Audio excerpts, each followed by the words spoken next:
Hola chicos, ¿cómo estáis? En el vídeo anterior vimos la poesía renacentista y en este vamos a hablar de la prosa y el teatro. Empezando con la prosa, hablaremos de 4 grupos. Para empezar, la prosa didáctica.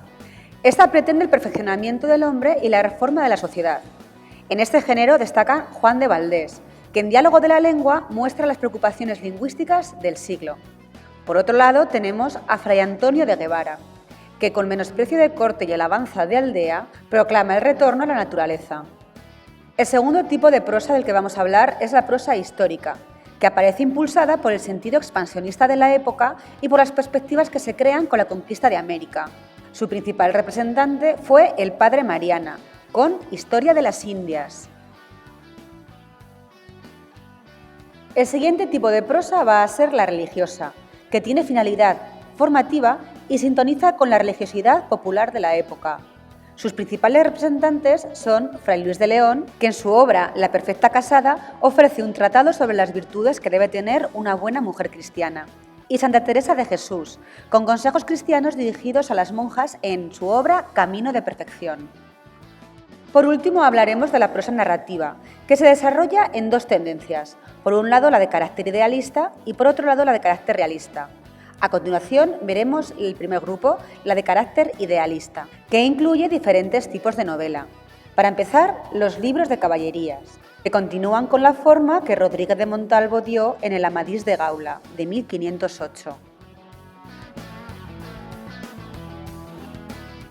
Tenemos también la novela corta italiana, llena de intriga, de temas trágicos y burlescos. Es imitada por Juan de Timoneda en Patroñuelo y fue adaptada después por Cervantes. El siguiente tipo de novela del que vamos a hablar es la novela pastoril. La primera que aparece en España es Los 7 libros de la Diana de Jorge de Montemayor. A esta le siguen La Diana enamorada de Gil Polo y La Galatea de Cervantes. Le toca el turno ahora a la novela bizantina, que describe el azaroso viaje de los protagonistas. A ella pertenece Selva de aventuras de Jerónimo de Contreras. Y para acabar con la tendencia idealista de la narrativa, hablaremos de la novela morisca.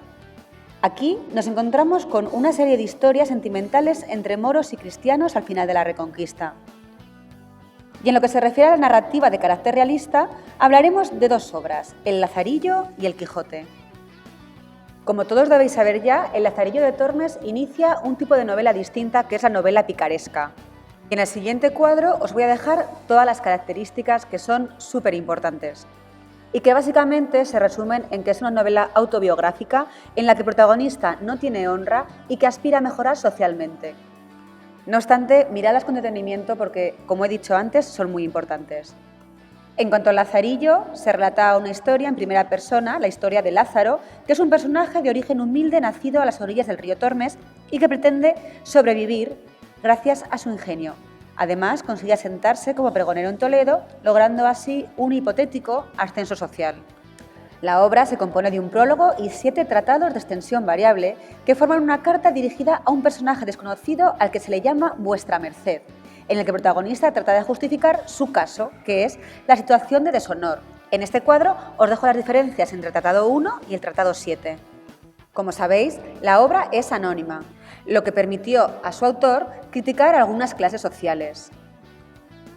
Y del autor del Lazarillo pasamos a Miguel de Cervantes, que es uno de los autores más importantes de la lengua castellana, y quien no solamente escribió El Quijote, también escribió novela pastoril, en este caso La Galatea. En ella narra la historia de amor entre 2 pastores y además introduce juicios teóricos y digresiones de crítica literaria. Otra de sus obras es la titulada Los trabajos de Pérsiles y Sigismunda, que es una novela bizantina. En ella relata las peripecias de 2 enamorados, que viajan desde el norte de Europa hasta Roma, donde se casan ante el Papa. Después de hablar de la novela pastoril y de la novela bizantina que escribió Cervantes, vamos a hablar de las novelas cortas. 12 novelas al estilo italiano y las agrupa bajo el título Novelas ejemplares. Algunas de ellas son consideradas idealistas, donde se habla de los lances del amor y de la fortuna. Por otro lado, otras son de carácter realista, como cuadros satíricos de costumbres y proverbios en forma de novela. Por ejemplo, de carácter idealista podríamos decir que es La española inglesa, El amante liberal o Las 2 doncellas. y en cambio, de corte realista, podríamos decir que es el celoso extremeño o el licenciado Vidriera. Y ahora sí, vamos a meternos de lleno con la obra más importante, que es Don Quijote de la Mancha. Esta obra se divide en dos partes. La primera apareció en 1605 con el título El ingenioso hidalgo Don Quijote de la Mancha. Tuvo un gran éxito y fue varias veces reeditada. La segunda parte se publicó en 1615 con el título El ingenioso caballero Don Quijote de la Mancha. Como todo el mundo sabe, el eje argumental es la historia de un pobre hidalgo que pierde la cabeza por leer libros de caballerías. Y según el propio Cervantes, escribió esta obra y creó a este personaje para ridiculizar dichos libros. La obra en sí hace que confluyan diferentes elementos de la literatura anterior. Por un lado, el tema de la locura. Además, utiliza motivos novelescos de la época y mantiene el tema del amor cortés, en su concepción más original. La amada es el cúmulo de perfecciones, el caballero se siente ligado a ella por una relación de vasallaje y de este amor recibe fuerza para sus actuaciones. También nos encontramos con elementos que no tienen nada que ver con los géneros anteriores. Para empezar, el protagonista es un ser viejo, pobre, nada que ver con los personajes de los libros de caballerías que eran vigorosos y nobles. Además, nos encontramos con que Cervantes se sirve de la realidad inmediata y no de mundos míticos, como en los libros de caballerías. La obra identifica el heroísmo y el más alto valor de la época con la locura, el más lamentable de los estados. Y por último, Cervantes emplea como elemento narrativo la transformación de la realidad, fusionando lo real y lo ideal. En las siguientes imágenes os dejo las características básicas de la obra y las características de sus personajes, Don Quijote y Sancho. Y con esto terminamos la prosa para meternos de lleno en el teatro.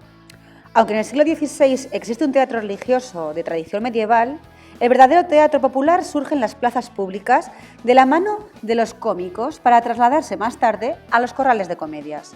En estos escenarios aparece todo un espectáculo teatral con obras que atraen al espectador y que se agrupan en tres géneros dramáticos: los pasos, los entremeses y las comedias.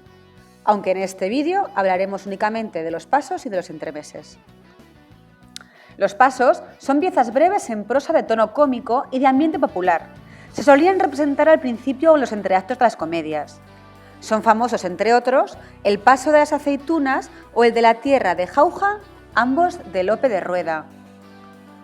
Los entremeses, por su parte, son obras de carácter cómico, pero que se representaban en los entreactos de una obra de carácter serio, pero cuya estructura no tenía conexión argumental con el resto de la representación. Sus dos rasgos primarios son la comicidad y la brevedad. Y sus rasgos generales son que la simpleza del bobo se transforma en necesidad. Los personajes adaptan el habla a su condición social. Además, aparece un léxico marginal, propio de rufianes. Son frecuentes los recursos que denotan ingenio. Y por último, los personajes parodian y ridiculizan otras formas de hablar y a las minorías marginadas de la época. Y con esto acabamos el Renacimiento. En el próximo vídeo hablaremos del Barroco. Hasta entonces podéis ver las veces que hagan falta y en clase resolveremos dudas. ¡Hasta la próxima!